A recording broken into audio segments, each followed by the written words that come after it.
The Innovators Network. Welcome to the Killer Innovation Show, the longest continuously produced podcast in history. Each week, Phil McKinney brings you the insights and strategies to amplify your creativity and innovation skills. Here's your host, Phil McKinney. Welcome to this week's Killer Innovation Show. It is a show with a guest this week. This is a topic that, when I got pitched this particular guest, was really intriguing for me. It is in the area of innovations to address stuttering.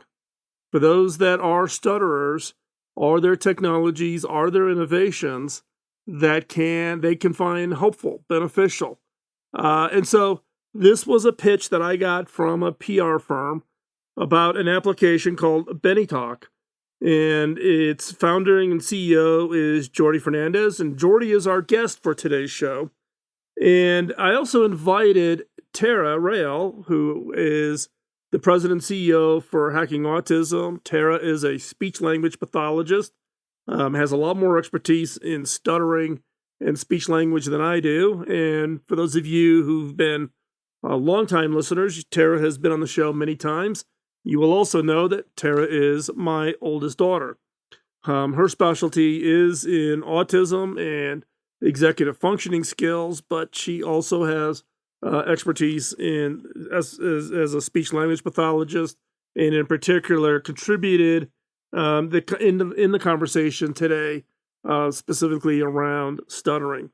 And this topic today, we talked about a wide range of things, the history of how Jordi developed the app. He is someone who stutters, and starting when he was 6, and then he talks about when he was 12 and really becoming aware that he stuttered, and how he went through his process, and then the development of the app. So I think from that standpoint, it's just interesting about the spark of an idea for a challenge that he was having personally, and what the role of technology could be to support it. So, all in all, I think the conversation went extremely well. At the end of the conversation, warning, the show's a little bit longer than normal, but this one of the topics that we got kind of off onto a rabbit trail on was the challenge of funding.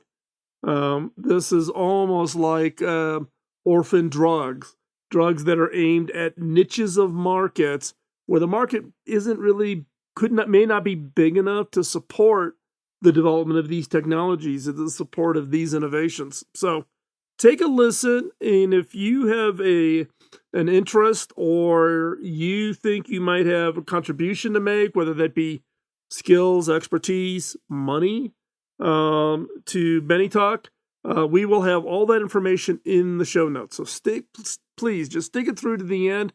I think it also opens up potentially a topic for an upcoming show about how do you fund social innovations that'll have a social impact, not an economic return. And how do you think about social innovation and the funding of that? So we talk about that at the end of the show. So before we jump into this week's episode, got that favor to ask: follow, like, and share.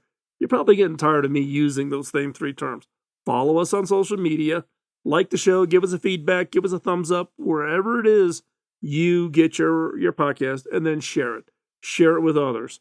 Share the entire show, the link to the note page, wherever you want to get your podcast. I also would encourage you to go check out theinnovators.network, where you can get all of my content, my podcasts, and all of my writings now are available over at theinnovators.network, the Innovation Journalism Newsroom, and check that out.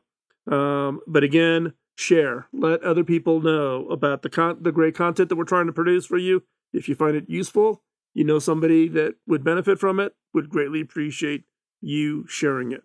And with that, let's jump in to this week's episode. This episode is sponsored by Zoom. With Zoom, you can streamline your communication, collaboration, and creativity all in one place. Zoom is the market-leading platform that provides video meetings, voice, webinars, and chat across desktops, phones, tablets, and conference room systems. To learn more about Zoom and sign up for your free account, visit killerinnovations.com/Zoom.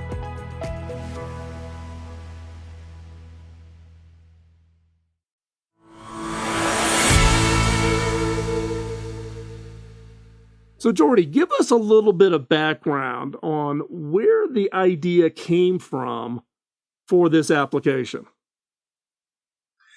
So, I am a person who stutters, so I think that the idea came to solve my own problems.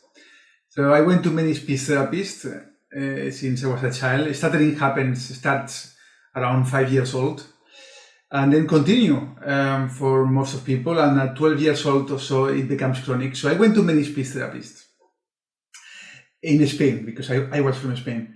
And then I moved to UK, and I went to one therapy program that it changed my life. Basically, it really helped me. And this one, what it had different from the other therapy programs that it was focusing on practicing on the real world, not in the clinic. So you just stop speaking people in the street. You just ask directions to people. And we used to speak with 100 people in 1 hour. And then also there was a community. So a community because most of people who stutter grew up being the only person who stutters. So that was blow my mind. So the fact that I could practice outside with a community of people that were like me, so it changed my life. But also I saw that none of this was rocket science. So it was just going outside and speaking with people, and then it was just meeting other people who were like me. So that is the idea I came from. So why we cannot build a device that it can help you to build these habits, expand your comfort zones, and also to connect with other people around the world. So in your case, as you were describing it, the therapy in Spain for stutterers was purely clinical. But the UK, it was really about getting you almost like outside your comfort zone, putting you out into the world to work it.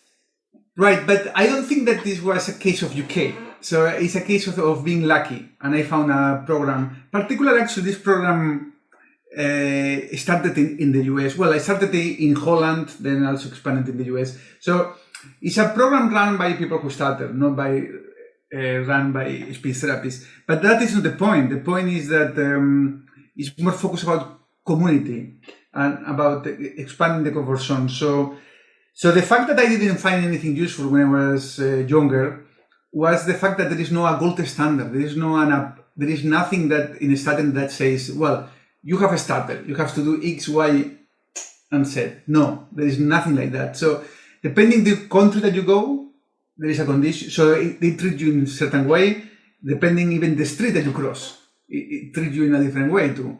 So this is actually one of the main problems that we face, right? Building the solution that we build, because we go to the users and we ask them, what do you want? Of course, I want to stutter less. This is what they say. I go to the speech therapist and I say, what should I do? Well, I don't know, because everyone is different. And then of course, we do what we can by trial and error, right? So this is the main challenging thing, I think. So is it okay? So Tara, you're gonna have to help me. You're educating me as I'm the third person on the wheel here, right? You know, Jordi, you're a user having gone through this experience. Tara, you're a speech language pathologist, right? I'm the novice here. We're clearly outside my comfort zone. Is it really that different that everybody who stutters is there's no gold? I mean, how?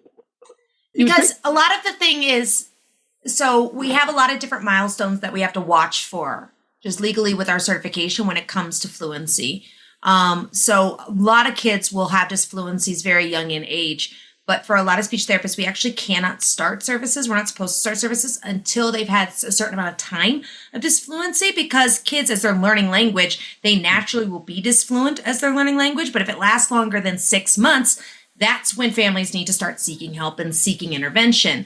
And the problem is we have, like we do, I feel like in a lot of the therapy worlds, we've got a lot of therapists who come from a lot of different directions. And especially depending too on what countries you're coming from, there's different levels of education to become a speech language pathologist. And you're also influenced with who's teaching you at the university level. For example, I had the super huge benefit of my professor was actually a board certified fluency specialist. That's like all he did when he taught stuttering at the university. That was his specialty, which is a lot different than I found a lot of my counterparts had, who you have to have a course in stuttering. So whichever professor they can shove into that peg to teach that class teaches it, not necessarily a passion for them. And then there's a lot of different approaches, and it's actually pretty contentious at times as to which approaches are being taken, because some believe, especially with younger kids, you should not name it, you shouldn't address it head on, you should do all these gentle around the edges approaches of let's practice smooth speech and let's practice bumpy speech and not give it a name. Whereas I have very close family members who have had disfluencies, and the success for them has happened with nope, we're hitting this head on. Hey, did you hear that? We're going to work on that today. Let's see if we can make that speech smooth. And it also really depends on the experiences they've had. Have they been in the public school already when their disfluencies happen? And have they been bullied because of it? How's their family handled it? How has their religious community or even their cultural community handled those moments of stuttering and those disfluencies that they're having and those experiences? Stuttering isn't just about stuttering. There's a huge emotional component to it too, as to the experiences they've had, the successes they've had, the bullying, the not successful moments they've had, that really then impact how it's going to be approached for each person too. So Jordi, in your case, talk about, because you started in Spain, but then like you said, you were lucky to find a speech therapist, and then you developed this app around a community. What's the role of the community in encouraging and supporting those that stutter?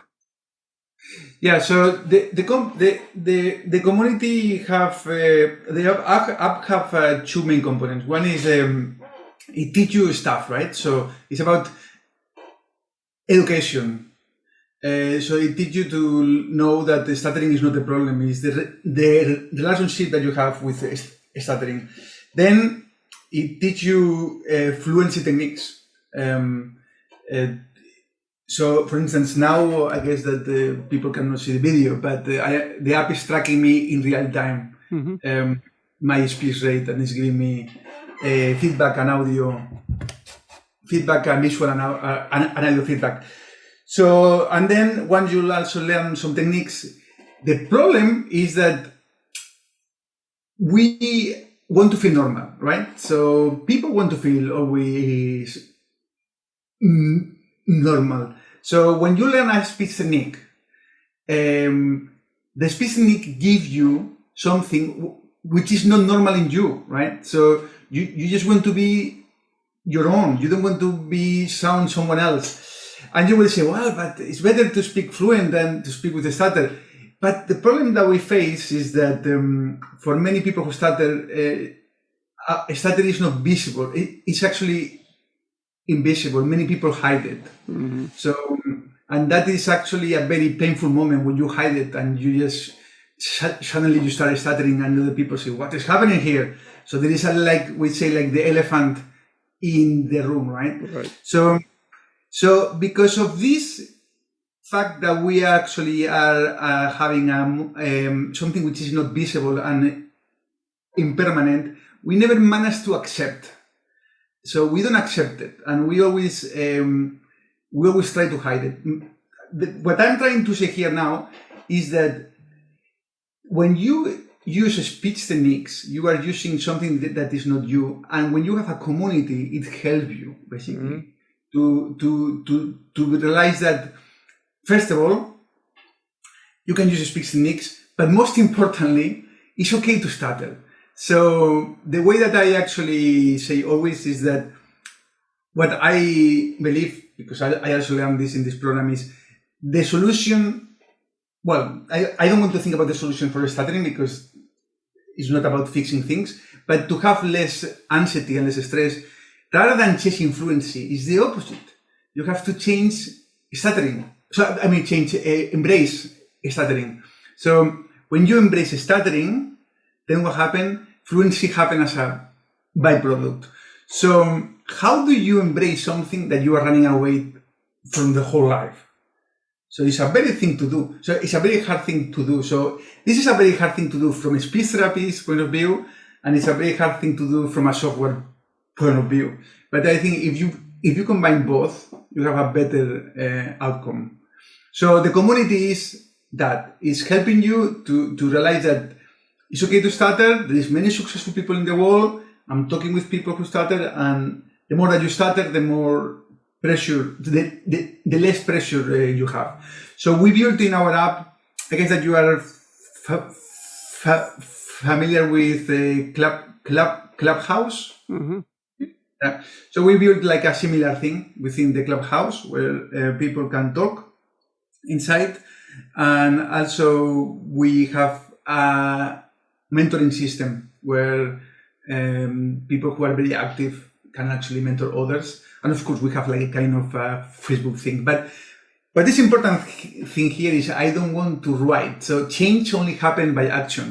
So all the features that we build are about speaking. And in fact, our North Star metric, how we track usage and how we know that our app gets better is because we track time spoken, with the app. So I mean, when I started, actually, I didn't thought on having an app. I wanted to have a hardware device it was detecting you speaking in the same way that a Fitbit does for walking. So it has a Fitbit for speech. We don't care about whether you're stuttering or not. We only care about whether you speak or not, because many people who stutter, they don't talk, right? And that is the main problem. Many people, I know people who's married for some years, and they told the wife one day, I am a person who stutters. So what are you talking about? I mean, it's something that many people is actually hidden. There is some now research in the UK that shows that 2% of the population stutters, which is the double almost of what it has been said, and it's mainly because it's hidden. So I just lost the plot now.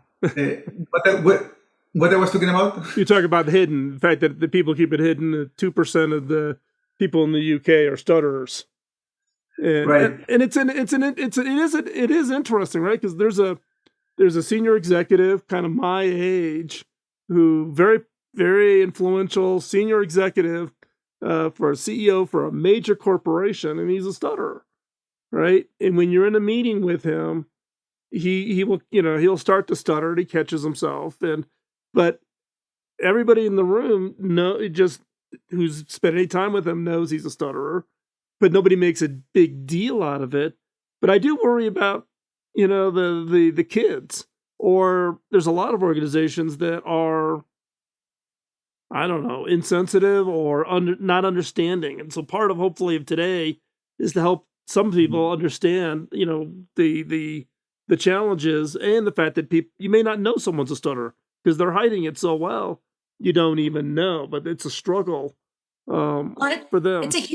It's a huge area that's kind of taking off. We're kind of a small subset of the therapy world, but I'm part of a huge growing group of therapists who are really attacking what we're calling masking head on. And I feel like it's impacting a lot of different aspects that are typically fall within the realm of speech therapy, where whether it's speech therapists needing to learn that what they're doing is teaching masking and hiding their true selves, or whether it's really, as Dad was saying, the community around them, which has inadvertently influenced this masking of hiding true selves in order to fit into whatever that culture, that community is deemed normal. And, we're really pushing for a lot of research in this area because we really believe there's a huge mental health impact when somebody can't be themselves, whether it's stuttering or whether it's something else, the dangers of masking versus the amazing healing that can happen just from first being able to accept yourself and then also be into a community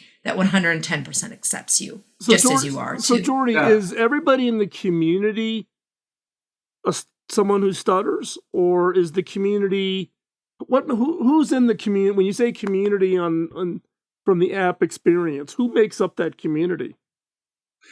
So of course we have a team of people who actually are the one who's pushing the community. But what is interesting is that some people, they actually took some roles, so users basically, right?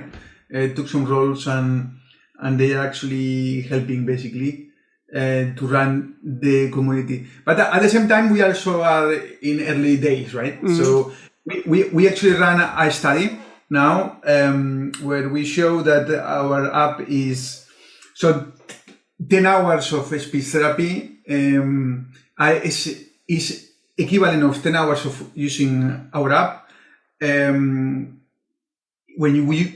you compare with an assessment, of course, the more hours that you have, the better the quality of life improvement. But those people who are engaged with community have a higher quality of life improvement. Mm-hmm. So which is what actually, which I was expecting. But I wanted to touch your point that you mentioned that it has a massive impact in children. So what is very interesting is I don't have any memories of myself stuttering until 12 years old or so. And I have videos from my father when I was a child, and I was stuttering. So my point is that there was not a problem. So there is no problem with stuttering. So in fact, you mentioned that you know a senior person who stutters. Well, many people stutters, but it's not a problem for them. Mm-hmm. If I have this assumption that if the parents have been, if the family has been loved this child a lot, there is no problem. Right. My parents love me, sure, but they also try to fix the problem, right? So what it means is that so stuttering is not a problem, but we saw it different, and then we want to fix it, and then this creates anxiety. So, in my opinion, we, as people who stutter, each time that we stutter, we feel like we make people down. And this goes when you're a child, so when you start to become a teenager and goes older. And yeah, it's something that it has to be reversed. And most important, it's a chronic condition. So, so yeah, it's a chronic condition. And I guess that the main problem also that we want to address here is that there is so many studies. Most of the studies in the world, or most of the data in the world come from the US, actually. And there is a lot of data there, right, that you can extract. We were talking about before this meeting that you have 81%, right, from unemployment from people with autism. I don't know if there is a data of this on stuttering, but for sure, if there is somewhere, it's in the US, that data. The only thing that we know is that people who stutter, they earn, in average, less than $7,000 a year. And of course, they have 60% social anxiety disorder. So 60% of them have social anxiety disorder versus the 4%, which is the general population. So, yeah, so there is a big component about mental health there. And the important thing here is that it has to be managed for life, right? Mm-hmm. And there is some studies in the US that shows that 84% of the people who stutter relapse at some point. So, which means to me, in other words, that 14% of people who find therapy find it useful in the long term, because at some point they relapse, so it's not useful. So this is where our technology can kick in, right? So it's about support for the whole life, right? Without expensive one-to-one therapy. Not that we want to take out of the job the speech language therapists, okay? So that is not the truth. The truth is that there is no support for a chronic condition for life. Yeah. I'm surprised by the statistics, right? So you're talking about someone who stutters. Did I hear it right? That they make $7,000 per year. Is that right? They do less, so they earn less. So they have $7,000 less per year. $7,000 less per year. Wow. That is surprising. And then the social anxiety piece, right, is also right because, and like you said, you didn't think of yourself as a stutterer until you were 12, and then it was then you become pretty self-aware at that point, right? And so it builds up the Well, challenge. it's just when people start to bully you, and when you start seeing things. I remember when I was a child, and I think that this is if someone hear this podcast and is a person who stutters. The most horror thing that you have in childhood is when you have to read in class, and you count how many tables you are going to read this bit now.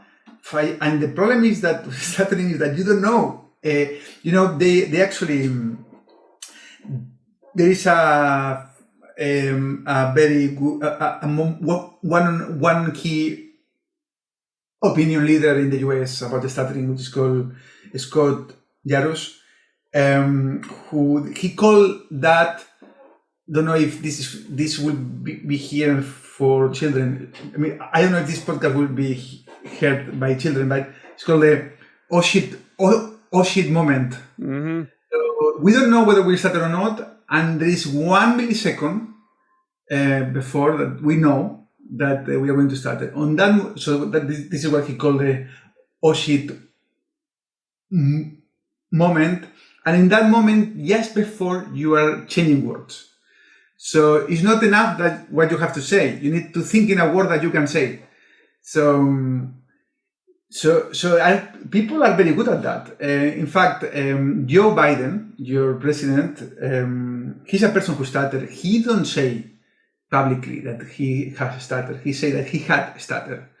But we people who stutter can catch people who stutter easily. And I can see videos that he changed words very good. So he's very good at changing words, right? And for sure, people which very good at talking, they can actually manage this maybe very well. But for most of us, this causes anxiety, right? So we don't know. As I used to say, it's like living in a minefield. So you never know when it's going to happen, particularly during an interview, right? Or during a date, or during a presentation, Yeah, it is, and I never had thought about the teacher calling on children to read and creating kind of that, I'm going to get called on, literally right before you have to chain the words together. That's and also it was also, how many times I say that I didn't do the homeworks, but I did the homeworks, but they asked me, what is the answer? And I said, don't know, because I could not say, because I didn't want to talk. And here is the important point here. So we are people who stutter, right?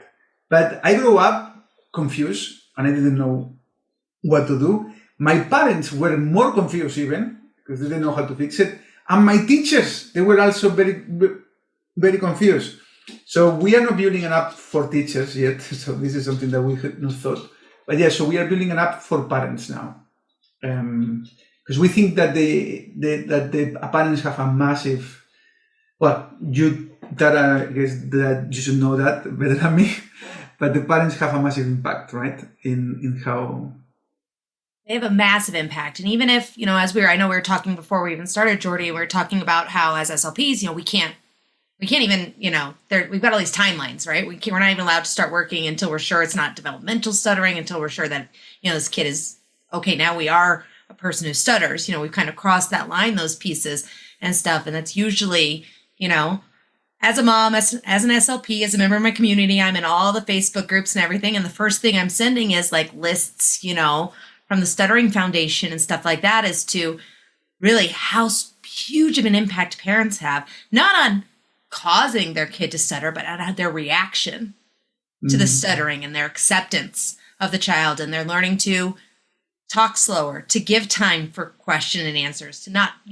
drill with questions, give an option for giving an answer, all these pieces to really help the child not build that anxiety, because so often it's the parent is feeling anxious and they're inadvertently, not intentionally, with no at all desire for ill effects, putting that anxiety on their child by giving what sounds like good advice, but it was bad advice in working up the stress around the stuttering rather than like, we're all okay with this. This is all right. Like, yeah. Actually, I mean, you actually mentioned the word accepting. I don't like the word accepting. I would prefer a word. I would like to call it the opposite, which is embrace stuttering. Yeah. Because accepting looks like something that bad that you have to accept it, because it's not something. But the embrace is like it's a clear action. So, Right. and this will be for parents too. So there is no problem here. There is no problem. The problem is the faces that I put because I suffer, and then the faces that you put me back because you see me that I suffer. So it's a loop here, right? What is happening? So the more that you smile, the less suffering of faces and the happier the people, right? So Jordi, you held it up here we're on the Zoom call. You showed us the app. Talk us through quickly how someone uses the app and how it helps them. So I will explain maybe better what I had in mind and what is happening now. Okay. So, as I said, we were building a Fitbit for a speech, right? So I wanted to build the hardware, and the hardware, you could use it every day and it would be detecting you all the time. So it was a device that you put in your chest and it was hearing you during the day and will give you haptic feedback. But of course, COVID kicked in. So it was, as you know, building everything is hard, but building hardware is harder.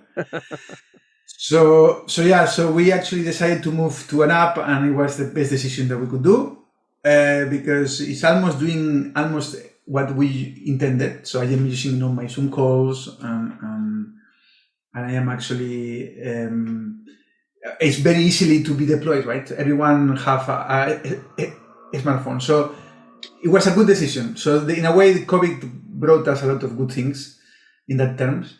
So the person download the app. So we actually separate the user in two, basically. The users are our personas in two.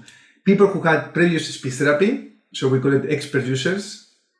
People who they are completely lost and they don't know what to do. So obviously, most of our users are those people who are completely lost. But of course, our retention and our features, which are simpler now, they actually are more useful for those who had experience like me, right?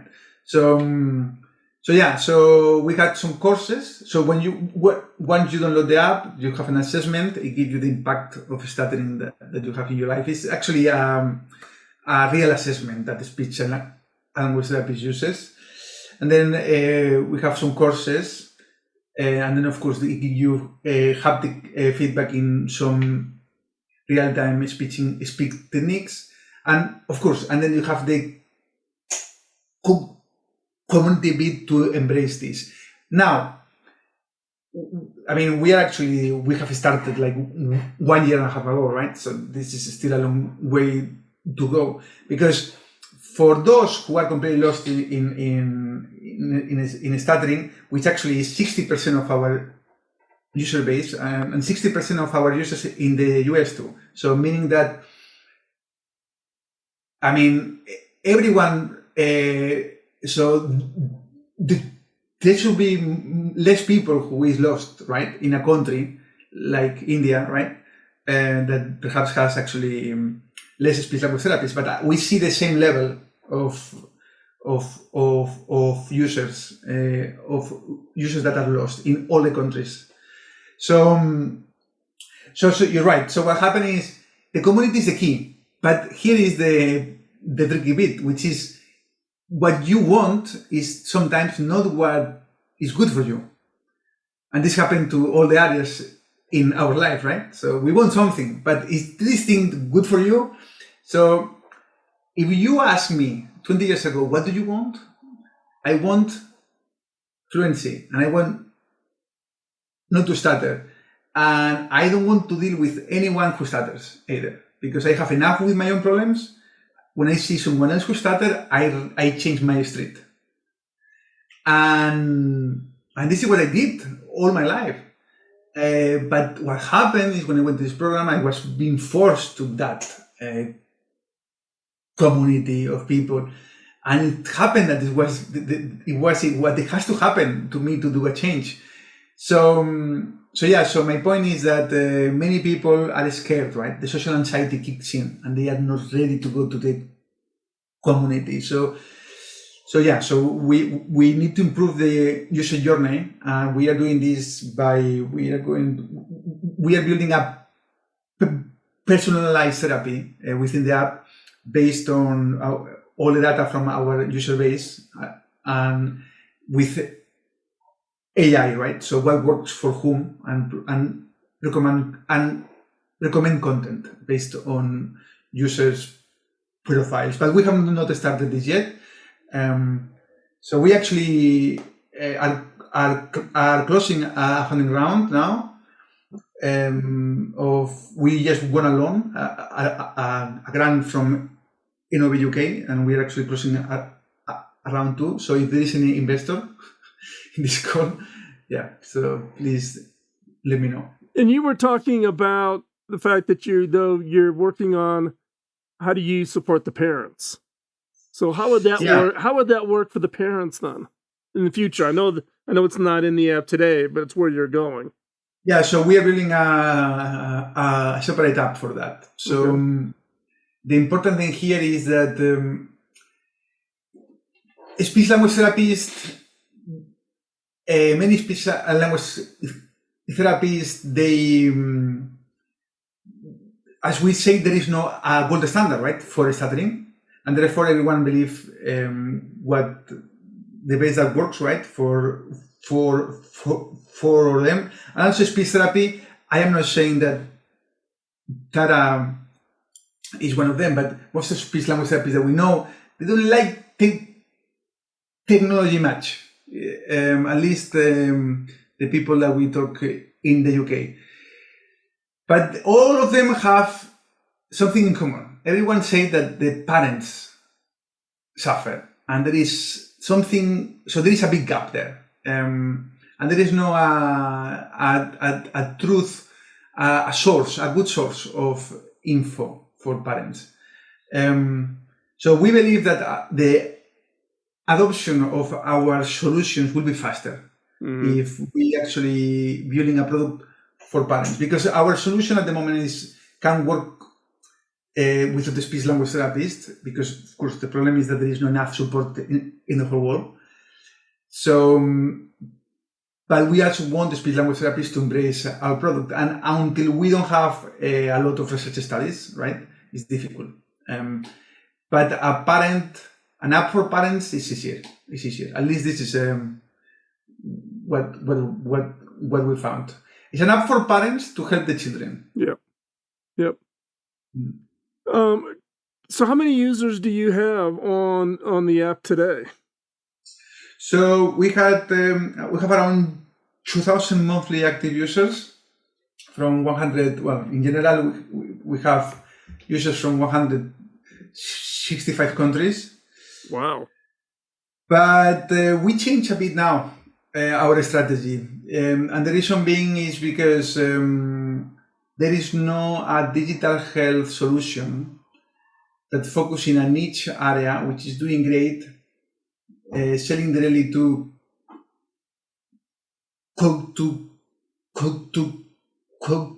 consumers. So most of the digital therapeutics apps, they are focusing in B2B reimbursement. So via schools, or in the US, insurance companies, right, or in Europe will be the health systems. And the reason being is because the cost per acquisition is actually quite high for the marketing when you are actually targeting a very small niche. Right. So if someone knows a solution that is doing good for a niche group, I mean, stuttering is between 1 to 2%. Please tell me. But I couldn't find anyone. So we decided now to move towards a more evidence-based solution. So our goal is to become an evidence-based solution for digital therapeutics to tackle stuttering in the whole world. Well, it's interesting because you raised an important issue. So Kim McNicholas and Tara knows Kim. Kim has a show called The Heart of Innovation, and it's all about healthcare. And it's one of the biggest challenges when you look at innovators, particularly the challenge in the U.S. Innovators who are creating phenomenal technologies in the healthcare industry, but because of the way reimbursement happens in the U.S., the challenge to get reimbursement, the challenge to get support for that, to get it accepted, to get it, quote, prescribed. We see it, Kim sees it all the time across all the healthcare technologies she tracks. She was involved in actually creating videos to help a company that was building a product that would identify clots in your legs that would lead to amputation. And it was basically using a kind of ultrasound that had been around for 30 years, but because it was going in a new area, getting it through the government, getting it through the insurance companies, getting all the studies done, it was a very long effort. It probably took, 6-7 years before they got the approval to go on for the reimbursements, and that's a U.S. thing. And then we run into it with the nonprofit that Tara and I run. You hear all these stories of these parents who, the amount of money they spend for the therapy, for the for their kids in whatever condition, right? Because of lack of reimbursement, the cost of the therapy, the cost of technologies, and there's not a great mechanism, one, to encourage the developers, right? Companies like yours, you need to make money so you can reinvest it to continue to enhance the application. Where's the market? How do you find that market? How do you get compensated for that effort? How do you build upon it so that you have an ongoing ability to enhance and improve and make the product better for the community that you want to serve? It's hard. And I think that the only answer is through grants. There actually is a big effort in nonprofit innovation, right? So it is about, grants and those types of things. And in fact, what we do through the nonprofit that we run is we don't do technology development. We're not building the apps. Money that we get that are donated to us, we actually give to the companies and to the third parties to help fund them, right? No equity required. But we are simply a funding mechanism to try to encourage others. We just did with an organization that does training for job placements. How do you build skills in the tradecraft area for people that, in our case, we focus on autism. And so there's a new organization. We've been really impressed with them. We decided to give them one of our grants to help fund the work that they're doing because they're making great progress. And we've chosen to do that because we see this funding gap between the innovators who are really creating great solutions in the traditional market. There's a gap, and there's a real need for a funding model to innovate in these areas that can have huge impact on people's lives, but you got to think about it differently. Yeah, and actually the most important, so the problem is the investors don't invest in R&D or in something that is still not proven, right? So, traditional investors don't, right? And in fact, here in Colorado, there was an organization that I was involved with as a mentor even back when I was at HP, called the Unreasonable Institute, and it was all about social innovation. So what we would call social investors. Social investors are those who are investing not because they want to return. They're not looking to get 3 to 5 times their money in 5 to 7 years, the typical venture capitalist or whatever. They're looking to fund for downstream impact. They want to see it have an impact on other people's lives. Well, It's I really could not find anyone in Europe. Well, at least, I mean, what I found is a lot of impact investors that they say, yes, we are an impact investor, but it's a lie. Well, you've got to be a little careful, because some of them will say they want to do the impact, but then they say, I don't want 3 to 5 times my money. I'll be happy with 2 times my money. That's the problem, because then you're making different kind of decisions. So the challenge you have is one that I see, and maybe this, now that I'm thinking about this, we've had this little side conversation on this, is maybe this is a future episode of the show to talk about how do you fund, what should be a funding mechanism for social innovations that's truly social impact, not quote impact investing where you want the return, but truly, right? I mean, look, Yeah. So now actually, I mean, in the UK, I mean, something I didn't mention, our company. So we are based in the UK, and actually something which I didn't mention, which I should mention now, is that tomorrow is the Stuttering Awareness Day. So 22nd of October. So that's why I think that I am here, right? But I didn't mention this yet. Right. So, but yeah, so Innovate UK have a system. So they are doing an experiment. So UK is doing an experiment which is giving loans with a very low interest during 7 years, and we just won one. Well, we are in the due diligence basically of one.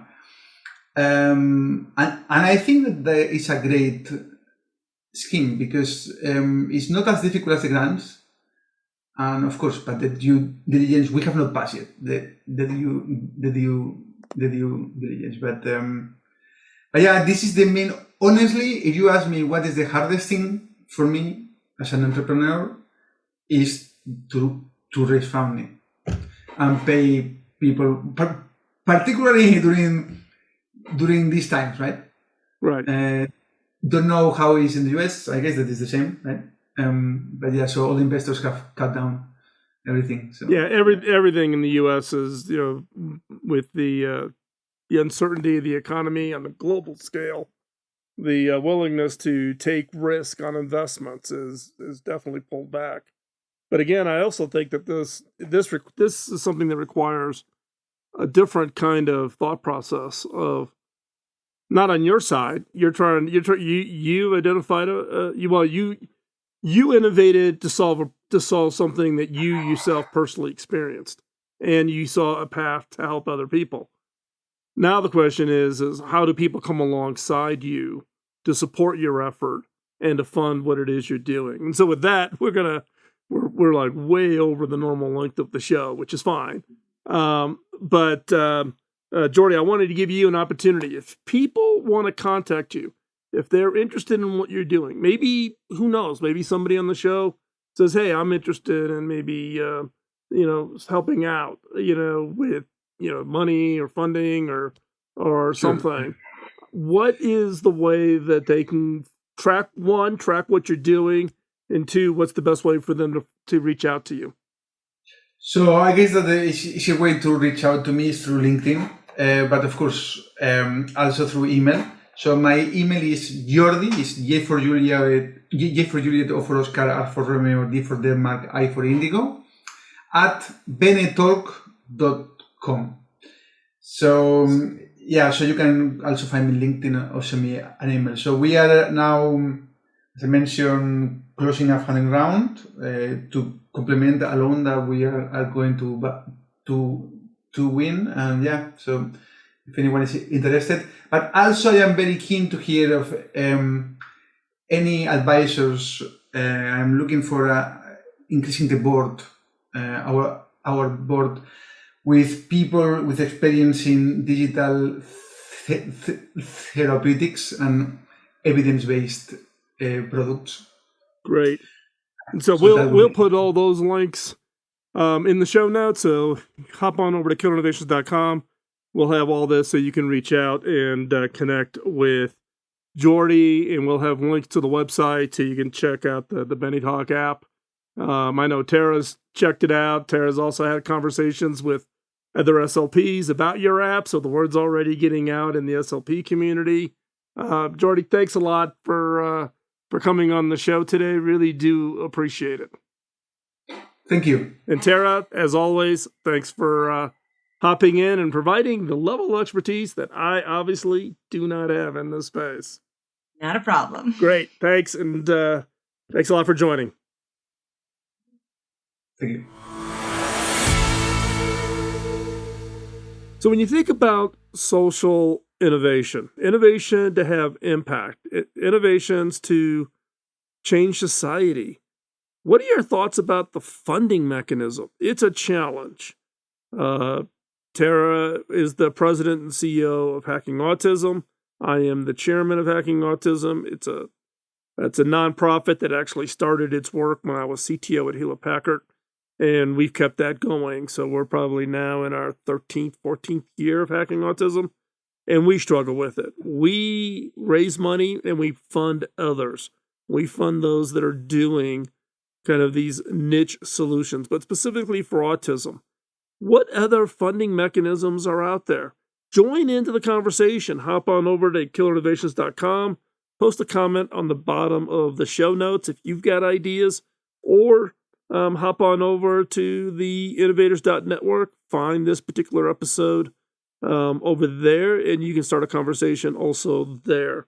Be interested in your thoughts if you've got any ideas. Also, if you have a personal interest, maybe this is a topic of high importance to you, and you've got something you can offer Jordi and the team at BeneTalk, I would encourage you to go find them, reach out to them, check them out, help them, support them.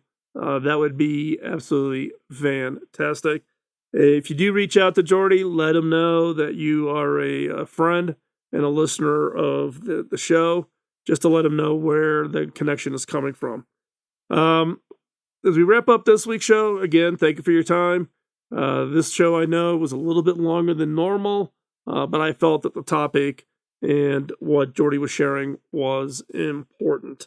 And with that, I'm going to wrap this up, get off the end of the show here, because I know you're probably way past your normal commute drive to wherever you are going today, and you're listening to this.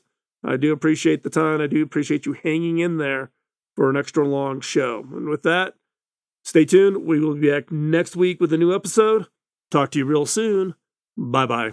Podcasting nonstop since 2005, this has been the Killer Innovation Show on the Innovators Network. This show is distributed by the Innovators Network. For more information and other great shows and content, visit theinnovators.network.